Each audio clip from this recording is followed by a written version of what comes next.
안녕하세요. 슬기로운 지리생활 최강입니다. 3일 전인 2022년 11월 17일 목요일에 2023학년도 대학 수학능력 시험이 실시되었죠. 결과와 상관없이 일단은 모든 수험생분들께 정말 수고하셨다라고 말씀드리고 싶습니다. 이 수능이라는 특수한 상황이잖아요. 이게 정말 그 엄청난 압박감과 그런 부담감 사이에서 그런 이런 결과를 마무리하셨다는 게 정말 그 자체로 박수 받아야 마땅한 일이라고 생각을 합니다. 그래서 사실 이번 수능을 제가 뭐 한국지리랑 세계지리만 딱 봤지만 전체적으로 탐구 과목이 굉장히 전체적으로 어렵게 난이도가 그렇게 배분이 됐다고 지금 하더라고요. 그래서 실제로 등급 컷을 봐도 한국지리 세계지리만 봐도 지금 상당히 어렵다고 느낀 게 정답률이 40%대인 문제들이 각 과목에서 한 두세 문제 이상씩 한 세네 문제 정도 있었던 것 같아요. 그래서 그런 문제들이 대거 포진해 있는 걸로 봐서 작년 수능 가장 어려웠던 세계지리에서 가장 어려웠던 9번 문제의 정답률이 49%였거든요. 그런데 이제 만점자 비율이 5% 정도 나왔던 걸 감안을 했을 때 한국지리, 세계지리 모두 50점이 1등급 컷일 확률이 그렇게 높지는 않을 것 같아요. 지금까지는 47에서 48 정도로 1등급 컷이 예상되고 있는데 실제로는 또 다를 수는 있거든요. 근데 과연 50점이 1등급 컷일까에 대해서는 저는 조금 아닌 것 같아요. 네. 그만큼 이제 어려웠던 시험이라고 생각이 들고 특히 한국지리 20번 같은 경우에는 지금 정답률이 37%더라고요. 네, 정말 37%? 30%대는 많이 접해보지를 못했는데 그만큼 20번 문제 정말 와 보면서도 정말 오래 걸리겠더라고요. 진짜 수능에 실전에서 이걸 만나면은 저도 진짜 자신이 없을 것 같아요. 네, 그 정도로. 그래서 아무튼 제가 한국지리와 세계지리를 풀어봤는데요. 결과적으로 한국지리는 50점 만점이 나왔고 세계지리는 47점으로 안타깝게 하나를 틀렸습니다. 개인적으로 세계지리를 조금 더 많이 공부하고 올해도 조금 이제 과외를 준비하면서 약간 이제 공부를 조금 했었는데 하나가 틀렸고 오히려 한국지리는 수능 이후에 공부를 하나도 안 했는데 만점이 나왔더라고요. 아무튼 뭐 그래서 제가 이렇게 두 과목을 해설이라기보다는 총평 느낌으로 영상을 찍으려고 합니다. 너무 시간이 풀이 과정까지 딱 올리면은 좀 오래 걸릴 것 같아가지고 간단하게 이 문제에서 주목할 점은 뭐였는지 그리고 뭐 여기서 이 문제를 푸는데 관건 또한 학생들이 어려웠을 법한 접근 방법 이런 느낌만 간단하게 살펴보고 넘어갈 건데요. 예외로 한국지리, 세계지리 각 이제 과목에서 엄청나게 뭐 수험생들이 어려워했던 문제 한 세 문제 정도, 세 문제 내지 네 문제 정도를 따로 뽑아서 영상을 하나하나씩 제작을 하려고 해요. 그래서 그런 거는 풀이 과정까지 조금 세세히 저의 인사이트, 제가 그 당시에 어떻게 풀었는지를 하나하나 기억을 하면서 설명을 드리려고 하니까 나머지 문제에서는 그냥 이제 포인트만 조금 생각을 하시고 그런 좀 어려운 문제들에게서 이제 영상을 보시면서 이 사람은 이렇게 풀었구나. 또한 나랑 똑같이 풀었네? 아니면 내가 이걸 놓쳤구나 라는 좀 생각을 하시면서 영상을 봐주셨으면 좋겠습니다. 그래서 여기서 조금 인트로는 마치도록 하고 이제 진짜로 본격적으로 들어가 보도록 하겠습니다. 그래서 지금 제가 1번, 2번, 3번 이렇게 문항마다 정답률과 이제 그리고 정답 이렇게 두 개를 적어 놨는데요, 미리. 그래서 바로 1번부터 보시면은 조선시대 일단 지리지의 이제 일부죠. 사실 지리지 문제 같은 경우에는 그렇게 어렵게 안 나와요. 그래서 빠르게 풀고 넘어간다라는 느낌을 받아야 되고 그래서 사실 1번에서 주목할 거는 많이 없는데 굳이 제가 말씀을 드려보자면은 이제 세종실록 지리지는 그 국가에서 주도한 것, 택리지는 이중환이라는 이제 지리학자분이 만드신 개인이 제작한 지도잖아요. 그래서 보통 그냥 국가에서 제작한 지도는 약간 이런 식으로 약간 연혁 이렇게 뭐 이렇게 딱 써 있고 그다음에 뭐 위치 이렇게 딱 써 있고 뭐 주변 자연 환경 뭐 어떤 산이 위에 있고 이런 식으로 약간 보고서 형식으로 나타나는 그런 경향이 있는데 이제 얘 같은 경우 이 1번의 가 같은 경우 결과적으로 1번이 이제 세종실록 지리지잖아요. 그래서 가 같은 경우에는 그런 형식을 취하기보다는 아까의 그런 약간 이런 식으로 보고서 형태를 취하기보다는 그냥 맑은 약간 나랑 비슷하게 줄글 형식으로 그쵸? 약간 그냥 눈으로 보기만 해서는 약간 파악이 힘들게 조금 조정을 해놓은 것 같아요. 그냥 이런 식으로 써 있으면 눈으로만 봐도 아 이거 세종실록지리지 할 수 있는데 조금만 더 읽어보아야 네 정확히 파악할 수 있는 그런 느낌이에요. 물론 이제 뭐 경주부 여기는 이렇게 한 칸 띄어서 뭔가 설명하듯이 진행을 하고 얘 같은 경우에는 상주 는이라고 해가지고 말하는 형식으로 좀 진행을 하기 때문에 그거에서도 조금 차이가 있겠지만 네 애초에 이런 형식으로 조금 문제가 많이 나오는데 이런 줄글 형식으로 이렇게 못 이렇게 한꺼번에 띄지 않고 띄어쓰기를 하지 않고 이런 식으로 조금 나랑 형식을 비슷하게 맞추다 보니까 한 5초라도 더 쓸 수 있게 이런 시간을 쓸 수 있게 하는 그런 의도지 않았나라는 생각이 듭니다. 물론 제가 오버할 수도 있지만 저는 풀면서 아 이럴 수도 있겠다라는 생각이 들었어요. 아무튼 그래서 답은 4번이었고요. 2번 문제를 또 보시면은 2번 문제가 난이도가 결과적으로는 어렵지 않았는데 이게 그 지형의 정확한 형성 원인 그리고 형성 방법에 대해서 그렇게 문제가 이렇게 집중적으로 나온 적이 많이 없었거든요. 특히 이제 5번 같은 경우에 물에 녹아있던 탄산칼슘이 침전되어 형성되었다라는 현지는 제가 보면서 이런 선지도 낼 수 있구나. 그래서 사실 지금 5개 전부 다 어떤 느낌이에요? 전부 다 뭔가 조금 과학적 내용이 뭔가 들어가 있는 느낌? 그쵸? 그래서 이런 문제도 물론 난이도가 어렵진 않았지만은 정확히 알고 계셔야 빠르게 넘어갈 수 있는 거기 때문에 그래서 뭐 차별 침식 그리고 냉각 속도 차이 뭐 산화되어 형성 이쪽에 이제 철분들이 산화되었으니까 붉은색 토양인 그 테라로사가 네 테라로사 이게 테라로사잖아요. 네 테라로사가 이제 철분들이 산화되어 형성이 되어서 붉은빛을 내는 거거든요. 그리고 뭐 기반암이 용식된 게 이게 바로 카르스트 지형이고 그래서 이런 조금 형성 원인들을 기본적으로 알고 계시면은 더 좋을 것 같아요. 그래서 저도 이제 친구들이나 아니면 과외 학생들한테 설명을 해줄 때 당연히 이런 거는 완벽하게 몰라도는 되지만 이거를 알고 있으면 확실히 외워질 때 이게 문제로 직접적으로 나오지 않더라도 외울 때 또 이게 오히려 이해의 영역으로 더 넘어갈 수가 있다. 네, 철분들이 산화되었기 때문에 붉은색이 될 수밖에 없는 거예요. 그런데 테라로사가 무조건 붉은색이다라고 암기식으로 외우다 보면은 확실히 암기량도 많아진다라는 생각도 들 거고, 그쵸? 그래서 애초에 이런 좀 약간 암기보다는 이해 영역으로 조금 지리를 접근하려고 노력하면 생각보다 외울 게 오히려 조금 더 적어지지 않나. 네, 그래서 공부할수록 암기량이 적어지는 게 지리라고 생각을 합니다. 네. 그래서 3번으로 넘어가겠습니다.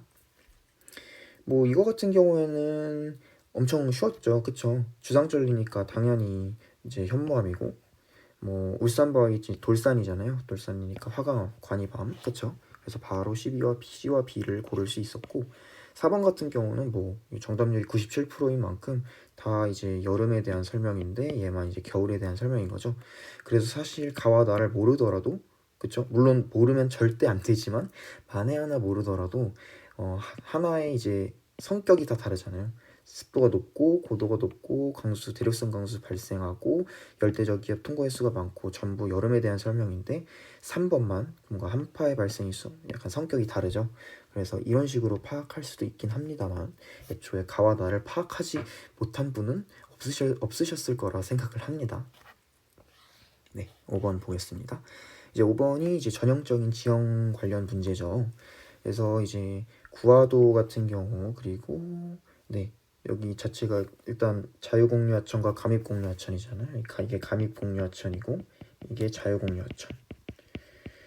그래서 뭐 자유공유하천에서 나타나는 자연재방 그리고 배우습지 여기가 배우습지고 여기가 자연재방 네 그리고 자연재방과 배우습지의 공통점과 차이점에 대해서 또 알아야 되고 공통점이라기보다는 특히 차이점에 대해서 조금 많이 알아놔야겠죠. 뭐 배우습지가 배수가 더 안 되고 자연제방이 배수가 더 양호하고, 그쵸? 그리고 자연제방의 구성 입자의 크기가 크고 배우습지의 구성 입자의 크기가 더 작고, 그렇기 때문에 배수가 배우습지에서 덜 되는 거죠. 애들이 조그만 애들이 다 물기를 다 막으니까. 그래서 여기에는 지금 여기 논 표시가 되어 있는 거죠. 물을 막고 쓰는 논이 발달되어 있는 거고, 자연제방 같은 배수가 잘 되는 곳에서는 밭 표시잖아요. 지금 밭이 많이 발달해 있다라는 것을 지금 이 지도에서도 볼 수가 있는 거죠. 그래서 사실 이 구하도, A가 지금 구하도고 지금 B가 뭐죠? 하한당구죠. 구하도와 하한당구 모두 이제 과거에 하천이 흘렀던 그 과거 하천의 유로죠. 근데 이제 구하도 같은 경우에는 이런 그 흔적이 이렇게 이런 식으로 남은 거고, 하한당구 같은 경우에는 이런 식으로 그 집안이 이렇게 위로 올라오는 등의 모종의 이유로 인해 가지고 약간 계단 모양처럼 지형이 남은 그런 지형인데, 여기서 애초에 물이 흘렀기 때문에 물에 의해서 이제 깎여서 침식되어서 원마도가 커진 그런 둥근 자갈이나 또는 뭐 모래 등이 이제 발견이 되는 형식인 거죠. 그래서 결국 둥근 자갈이나 모래 등이 발견이 된다라는 얘기는 결국 그 과거의 그 지대가 과거에 물이 흘렀던 유로였다, 하한 단구였다라는 것을 알려주는 지표가 되는 거죠. 그쵸? 그리고 사실 이 최종빙기에 퇴적되었다라는 선지가 꽤 많이 등장하는 선지인데, 결국에 이런 최종빙기와 후빙기에 대한 그런 상류와 하류에 있어서 퇴적작용과 침식작용이 어디에서 많이 일어나느냐에 따라서 사실 이 선지가 중요한 건데, 그거를 잘 알고 계셨어야 됐다고 생각을 해요. 그래서 후빙기 때는, 지금 현재죠, 후빙기 때는 상류에서 그 침식작용이 많이 일어나고 하류에서 퇴적작용이 많이 일어난다면, 최종빙기 때는 상류에서 오히려 퇴적이 일어나고 하류 쪽에서 오히려 침식이 일어났기 때문에, 그 여기 하류 쪽에서 침식이 일어난 그런 지금 이 지형 자체가 퇴적 지형이잖아요. 그래서 하류에서 침식이 일어났던 최종 빙기에는 그런 퇴적이 될 수 없는 구조였던 거죠. 그래서 이제 최종 빙기 지난 다음 후빙기 때, 현재 때 약 이제 18,000년 정도 전에 이제 빙하기가 끝나고 후빙기가 되었을 때 이런 많은 입자들이 퇴적이 되면서 최종 빙기 이후, 즉 후빙기 때 형성이 되었다라고 볼 수가 있는 거죠. 네, 그럼 다음으로 넘어가 보겠습니다. 지금 하다 보니까 굉장히 좀 신나가지고 계속 그 설명이 들어가는데 좀 줄이겠습니다. 네. 그래서 6번 같은 경우에는 좀 중요했던 것이 포집기와 그로 인해 이제 좀 대략적이라도, 네, 얘네들의 대략적인 그런 약간 용도, 네, 그거라도 조금 알고 있어야 됐다라고 생각을 해요. 근데 이제 바닷물보다 염분 농도가 높다라는 이제 니은 선지가 상당히 막 찾아보기 힘든 그런 선지였는데, 애초에 이런 선지는 약간 석호랑 비슷한 느낌으로 보시면 돼요. 네, 석호도 바닷물보다 염분 농도가 낮고 민물보다는 염분 농도가 높잖아요. 그 둘이 섞였기 때문에. 그래서 해안사구의 지하수도 같은 맥락으로 보시면 될 것 같습니다. 그래서 그리고 또한 모래 포집기와 그로인 둘 다 해안사고의 침식을 막기 위해 이제 설치하는 그런 구조물이기 때문에, 결국 이제 기역과 니은이 너무 틀린 내용이라서 디귿과 리을을 그냥 대충 보고 넘어가셨어도 맞는 그런 괜찮은 문제, 네, 쉬운 문제였습니다. 그리고 또한 이제 7번으로 넘어가시면 정답률이 95%죠. 네, 굉장히 쉬웠다는 얘기고, 그래서 사실 이런 문제가 나왔을 때 이게 어떤 구다, 뭐 종로구다, 중구다 이렇게 맞추실 문제는 절대 아니고요. 애초에 이런 그 서울 지도가 안 나왔잖아요. 그래서 그냥 그 특성, 그러니까 사업체 수가 초등학생 학생 수에 비해 그 비율에 비해 더 많고, B는 더 지금 사업체 수에 비해 초등학생 학생 수가 굉장히 많잖아요. 그래서 그냥 이런 성격을 가진 구들, 예를 들면 A는 뭐 중구나 종로구가 되고, B는 뭐 노원구쯤이 되겠네요. 즉 중심지와 외곽, 그 사실 구를 구분하기보다는 A가 중심지 쪽이고 B가 약간 서울의 외곽 쪽이다, 즉 주거 기능이 그 우세하다라는 그런 느낌을 가지고 문제를 바로바로 푸셔야 돼요. A가 뭐 종로구냐 중구냐 이렇게 생각할 필요가 없는 거죠. 그렇죠? 다들 아시겠지만. 네. 8번 같은 경우에는 사실 연 강수량만으로 ABC를 조금 구분하실 수 있었어야 된다고 생각을 합니다. 네. 1, 2등급 맞으실 실력이셨다면 사실 B가 전통적이라 해야 되나요? 네. 그 우리나라 남한에서 이제 소우지에 속하는 지역인 거죠. 경북 내륙 지역 그리고 대구 이게 한 1100mm 정도 많아봤자 1200mm 정도도 안 오기 때문에 가장 남한에서 많이 그러니까 소우지인 그런 대표적인 지역이라 할 수 있겠습니다. 또한 이제 서귀포시는 대표적으로 정말 많이 그 비가 많이 오는 지역인 거죠. 그래서 여기가 서귀포 지역이고 여기가 춘천보다는 살짝 아래니까 홍천 정도가 될 것 같습니다. 그리고 여기가 대구의 왼쪽이니까 구미 정도가 될 것 같은데 그냥 이건 참고로 그냥 적어 드리는 거니까 그렇게 크게 연연할 필요는 없어요. 어차피 여기가 홍천인 거 몰라도 그냥 강원도 이제 영서지방의 내륙지방이다 정도만 아시면은 네 그냥 무조건 풀 수 있는 문제니까 그냥 이제 참고로만 알아두시면 될 것 같고 9번 같은 경우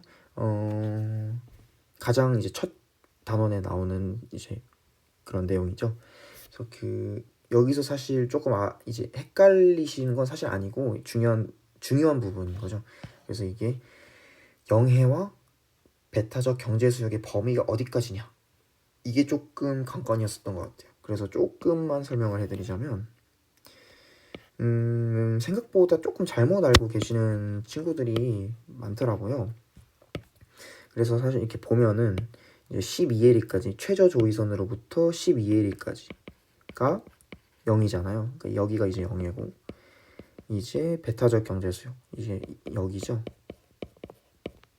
베타적 경제수요. 이렇게 되는 거고 여기까지가 이제 188LE가 되는 거죠. 그래서 베타적 경제 수역이 여기서부터 여기까지 전부 다 아니야? 여기 이제 200캐리 여기까지 여기 200캐리 부근인 거죠.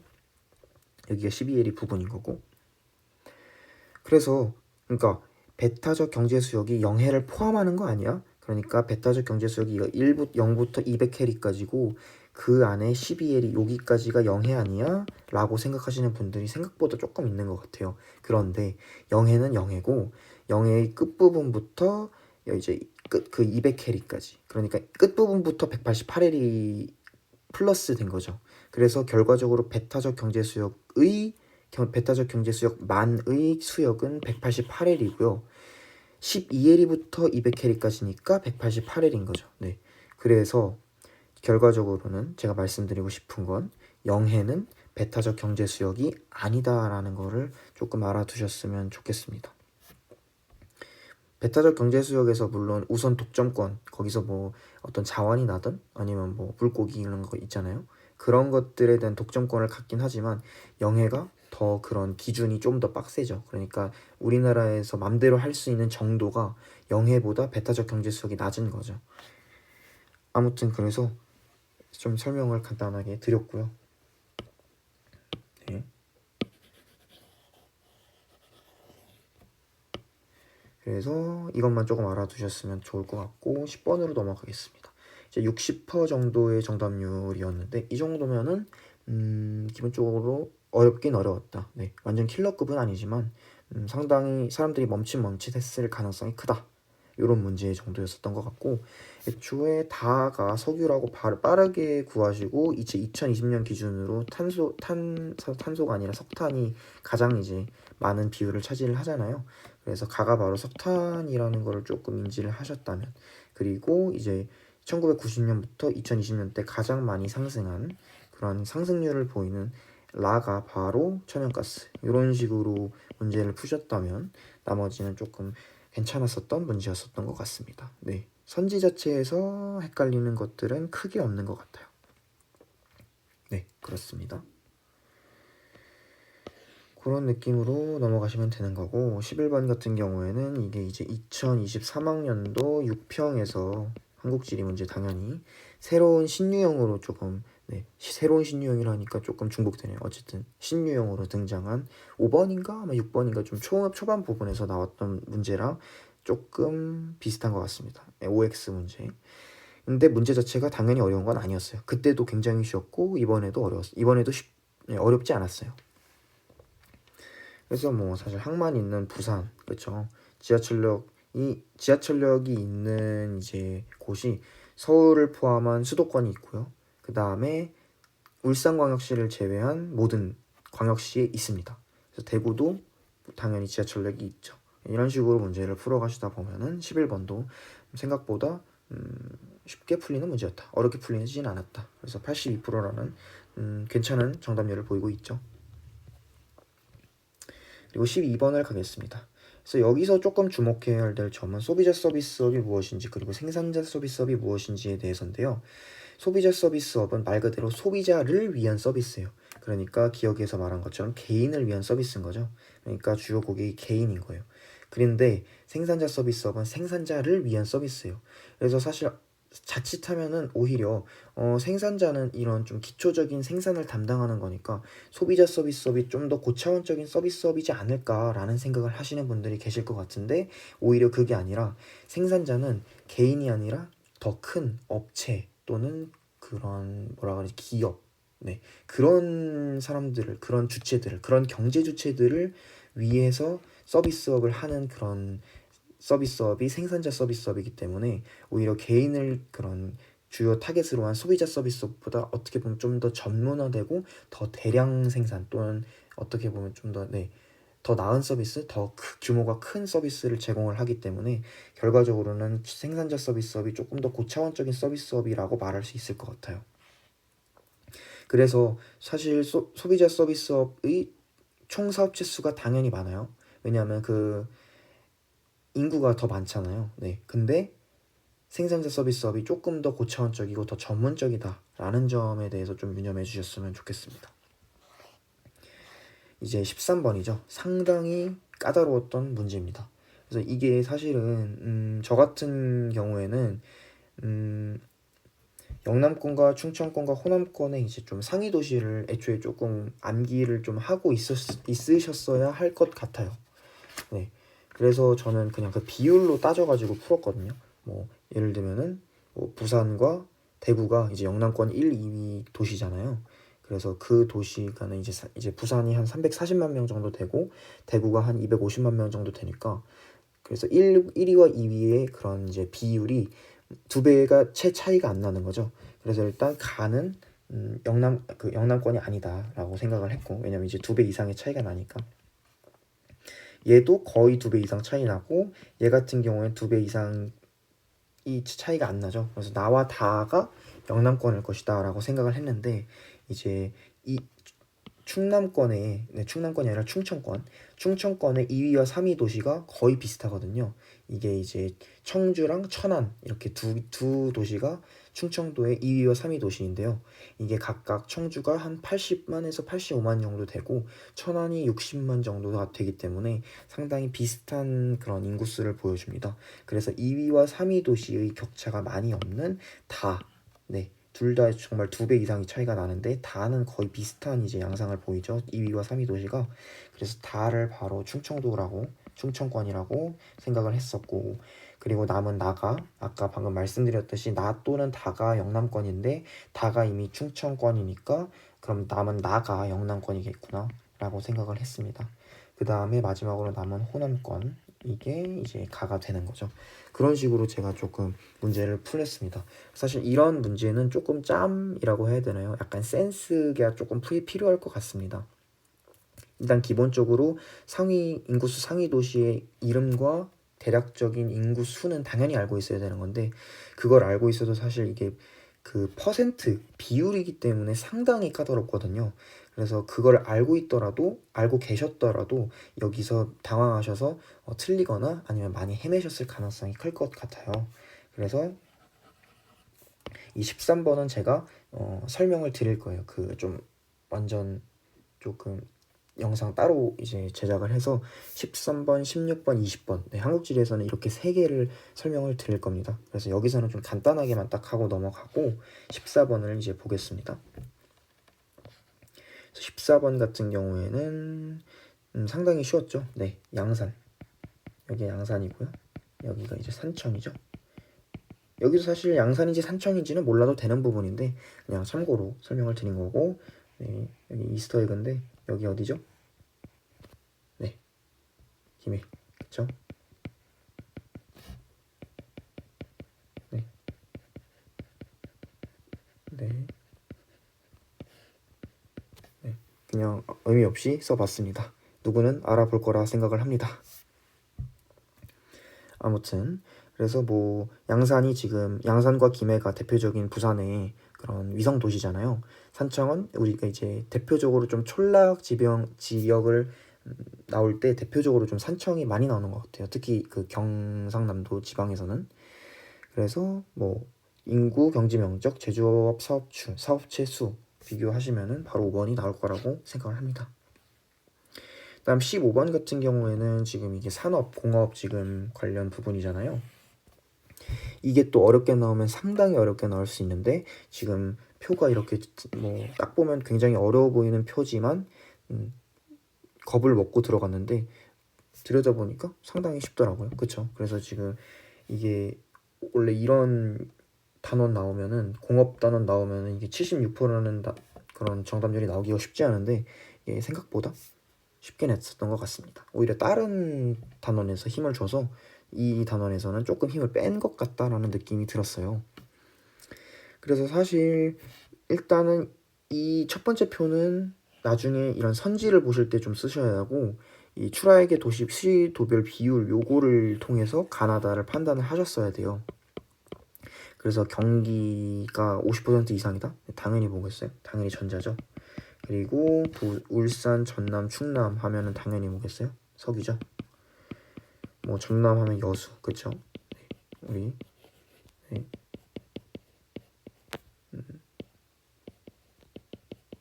이렇게 알아보시는 분들이 있을 거라 생각을 하면서 써주고요. 네.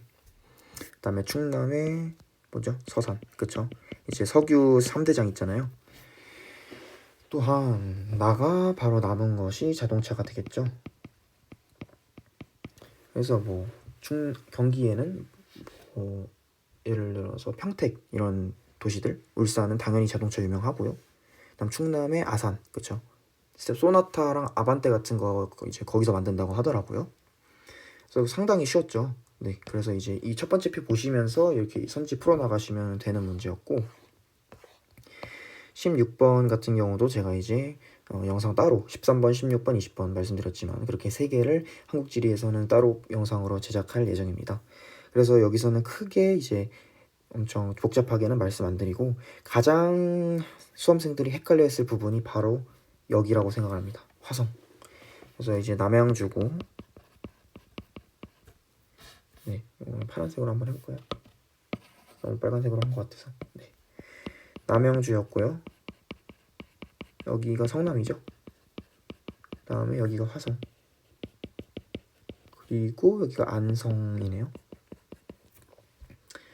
그래서 요 4개 지역 중에 화성이 여러분들이 이제 수험생분들이 공업이 많이 발달해 있다. 네, 공업지대다. 그래서 이제 성비가 조금 있고 외국인 노동자들이 조금 많은 편이고, 네, 물론 안산의 노동자 비율이 제일 높지만 화성도 만만치 않게 있고 또한 이제 인구가 상당히 빠르게 증가하는 중이다. 이런 식으로 화성에 대해서 조금 자세하게 배우셨을 것 같아요. 그래서 그거를 좀 염두에 두시고 생각보다 그러면 경지 면적이 없을 것이다. 왜냐? 공업을 발달을 했으니까. 그런데 이제 또 생각을 해보는 거죠. 남양주, 성남, 안성 모두 이제 화성 이렇게 4개 모두 이제 경기권에 속하는데 그 중에 서울로의 통근 통학 비율에 대해서 살펴보자면 서울과 가까울수록 서울로의 통근 통학 비율이 높겠죠. 네. 서울의 집가를 감당할 수 없어서 경기도로 이전을 했지만 그렇다고 너무 멀면은 그 서울로의 통근 통학이 굉장히 어려워지기 때문에 그나마 가까운 뭐 남양주, 성남, 파주 이런 파주라기보다 고양, 그죠? 고양, 파주 이렇게 자꾸 파주라고 하죠. 고양, 남양주, 성남 뭐 이런 곳에서 서울로의 통근 통학 비율이 상당히 높은 편으로 나타나는 편이죠.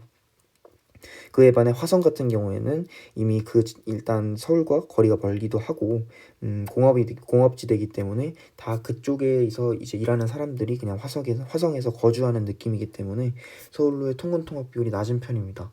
그래서 사실 이거 두 개가 높은 편인데 그럼 남양주 성남을 이렇게 풀어야 되나? 이렇게 가와 나를 남양주와 성남으로 풀어야 되는가? 근데 또 생각을 해보면 화성이 공업지대인데 이렇게 경지 면적이 높다고? 그럼 다와 라 중에 화성과 안성이 있을 텐데 그럼 경지 면적이 둘 다 높잖아요. 그럼 화성이 좀 경지 면적이 높다고? 이거는 말이 안 되는 것 같은데? 라고 하면서 제 생각에는 좀 멘붕이 오셨었던 것 같아요.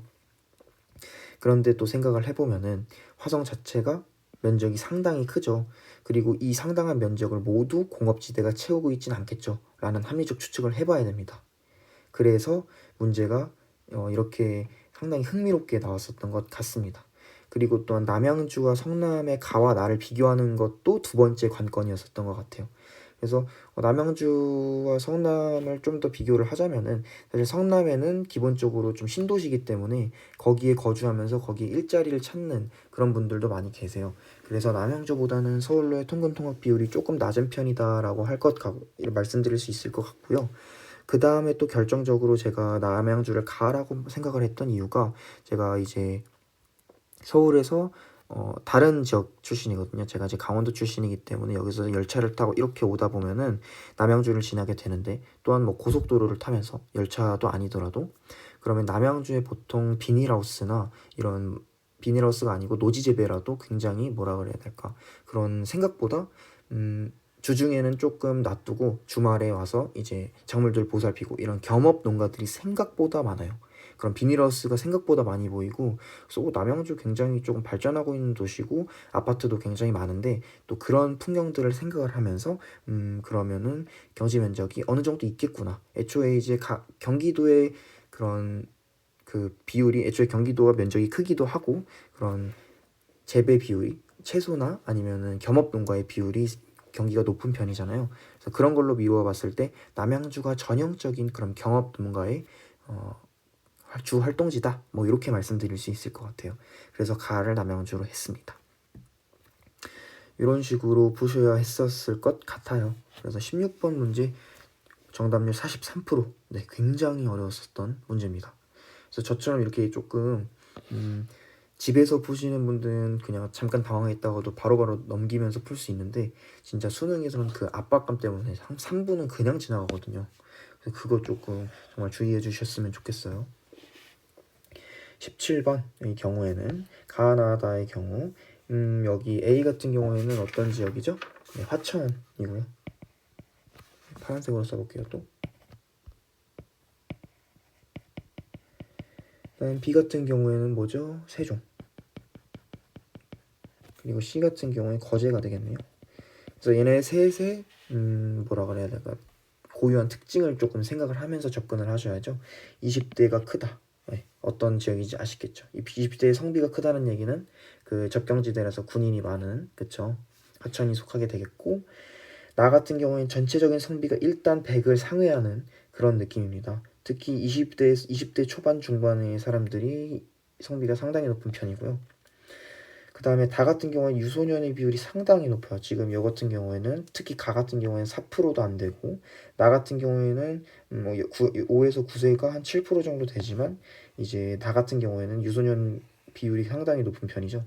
그리고 이제 주요 직장인인 30대에서 40대 분들이 성비가 한 100 정도로 남성과 여성이 비슷한 성비를 비슷한 이제 인구수를 보유하고 있는 네, 그런 공무원들 네 그래서 저는 달을 바로 세종으로 애초에 유소년 부양비가 가장 높은 전국에서 가장 높은 지역이 세종이기 때문에 유소년 비중이 높은 달을 세종으로 정했고요. 거제도가 이제 뭐 공업 같은 게 많이 발달을 했으니까 조선업 그래서 전체적으로 좀 직장인들의 평비가 여성보다는 남성이 조금 더 많지 않을까라는 이제 추측을 하면서 추측보다는 사실 팩트죠, 그렇죠? 그래서 나를 거제로 고르면서 최대한 빠르게 문제를 풀었었고요. 18번 같은 경우도 상당히 이제 쉽지 않았던 문제예요. 60% 초반부터 50% 후반 정도 문제들은 말씀드렸지만 킬러까지는 아니지만 그래도 상당히 고전했을 가능성이 있다. 네, 특히 2, 3등급 때 그 3등급 정도 되시는 수험생분들은 여기서 계속 멈칫하셨을 것 같다라고 생각을 합니다. 실제로도 A와 B가 이제 서울과 안동인데 이거를 구분하는 것이 상당히 까다로웠을 거라고 생각을 합니다. 이게 안동 서울이냐 서울 안동이냐. 그런데 이제 나가 열대야인데 서울에 이제 인구도 많고 그걸로 인해서 인공열 그리고 열섬 현상으로 인해서 열대야가 많이 일어나지 않을까라고 생각을 했어요. 서울이 고위도긴 하지만 안동이 서울보다 저위도긴 하고 또한 안동이 내륙 지방이기 때문에 연교차가 큰 편에 속해요. 하지만 그럼에도 불구하고 서울의 연교차도 상당히 크고 열대야가 일어나는 그 비중이 안동보다 더 높을 것이다. 또한 이제 황사가 서해안에서 그 중국에서 서쪽에서 동쪽으로 불어오는 서풍의 영향을 받기 때문에 서울이 그쪽이 가깝기 때문에 한 번이라도 더 많지 않을까. 물론 이 정도의 미미한 차이지만 서울이 더 황사의 발생일 수가 많은 게 더 합리적이지 않나라는 생각으로 저는 A를 서울로 잡았습니다. 그 점이 굉장히 좀 헷갈리셨을 것 같고요. 19번 문제는 정답률 80% 정도, 79% 정도로 상당히 이제 어렵지는 않았다. 그래서 이제 외국인 근로자, 결혼 이민자, 유학생 간의 문제였는데요. 이제 특징을 좀 말씀을 드리자면 외국인 근로자 같은 경우에는 조금 공업지대에서 많이 비율이 크고요. 결혼 이민자 같은 경우에는 전형적인 농촌 그런 촌락국가가 아니라 촌락 지역에서 결혼 이민자의 비율이 높은 편이고, 그리고 유학생 같은 경우에 좀 대도시 주변의 지역에서 굉장히 그 비율이 높은 편입니다. 그래서 지금 딱 보이죠? 촌락, 대도시 주변, 공업 지역 약간 이런 느낌으로 상당히 그쵸? 그 고유한 특징들이 딱딱딱 보이기 때문에 그렇게까지 어렵지는 않았을 거라 생각을 합니다. 마지막으로 대망의 20번입니다. 정답률이 무려 37%. 와, 네. 풀면서 이거 20번으로 낸다고? 와, 이거 진짜 마지막에 사람 멘탈 터졌겠다. 19번까지 정말 이거 터져가는 멘탈 부여 잡으면서 왔는데 20번이 있다고면은 와. 그런데 또 3점이 또 아니에요. 2점이에요, 이게 또. 정말 멘탈 갈릴 것 같습니다. 그래서 사실 가나다라가 뭔지를 빨리빨리 구했어야 했고, 사실상 이걸로 가나다라를 빨리 구하시고 그 가나다라를 ABCD에 대입을 하시면서 결국 ABCD와 가나다라 모두 이제 4개의 지역, 즉 여기서 보실 수 있듯이 강원, 경북, 전남, 제주 이렇게 4개의 그 지역 중에서 모두 고르는 것이기 때문에 빠르게 두 지역을 빈칸을 채우셨어야 했고, 그다음 뭐 세 번째도 요거 C 정도나 B 정도, 사실 그 두 번째와 세 번째 표는 하나만 주어졌어도 푸셨을 수 있었어야 할 문제이긴 합니다. 그런데 이제 저 같은 경우에 두 번째 표를 기준으로 빠르게 문제를 풀었고요. 세 번째 그래프는 그냥 선지를 확인하는 용으로 검산하는 용으로 한번 확인을 했습니다. 그래서 20번 문제는 더 이제 자세히 제가 다른 이제 영상에서 설명을 드릴 겁니다. 그래서 20번까지 모두 간단한 총평을 마쳤는데요. 상당히 어려운 시험이었습니다. 지금 정답률만 보셔도 알 것 같아요.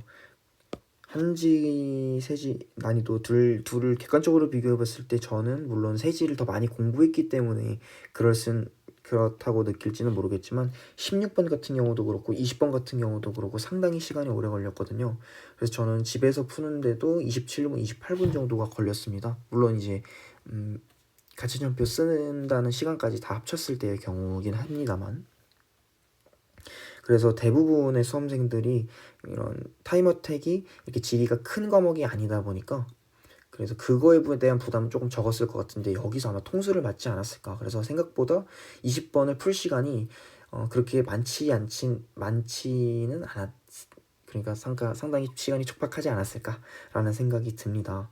그래서 제 생각엔 20번의 정답률이 더 낮은 것 같기도 해요. 19번 풀고 막 2분밖에 안 남아서 빠르게 이제 그 채점 이제 OMR 카드에 OMR 쓰고 20번 문제 들여다봤는데 한 2분 남고 1분 남고 이렇게 된 거죠. 그래서 이거 1분 남았지 하다가 사실상 예를 들어 3분 만에 풀 수 있는 문제여도 이런 압박감 때문에 3분이 지나도 아무것도 안 보이는, 또 이제 그런 수능의 특수한 상황 때문에 일어나는 어쩔 수 없는 억가가 일어나는 것까지 합쳐져서 37%라는 네, 지리 과목 한정 상당히 고난도에 속하는 그런 정답률을 보인 것 같습니다. 그래서 이제 계속 말씀드렸지만 13번, 16번, 20번 이 세 문제는 각각 영상 하나하나에서 영상 3개로 아마 올릴 것 같아요. 그리고 세계지리도 같은 방식으로 진행할 예정이고요. 그래서 제가 수능을 이렇게 한번 총평을 내려봤는데 마지막으로 한 줄 평 딱 하자면은 네, 이 정도 난이도는 나와야지 였습니다. 이 정도 난이도는 당연히는 아니고 네, 나왔어야 하지 않았나. 적어도 한 번 이상은. 그러니까 스타트를 이렇게 끊어야 다음 수능에도 이 정도 난이도 또는 이거보다 조금 쉽더라도 수험생들이 진짜 하나 틀리면 3등급이다. 21 수능처럼 2등급 블랭크가 나오는 상황은 정말 없어야 된다고 생각을 하거든요.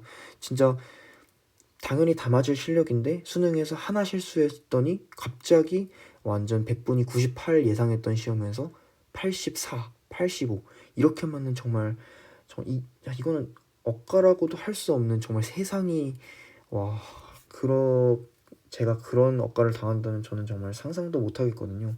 정말 그런 거를 방지하기 위해서라도 이 정도 난이도로는 나와야 그래도 열심히 공부한 학생들은 어느 정도 그에 상응하는 등급과 점수를 받고 조금 미흡한 친구들은 확연히 드러나겠죠. 이런 어려운 시험에서는.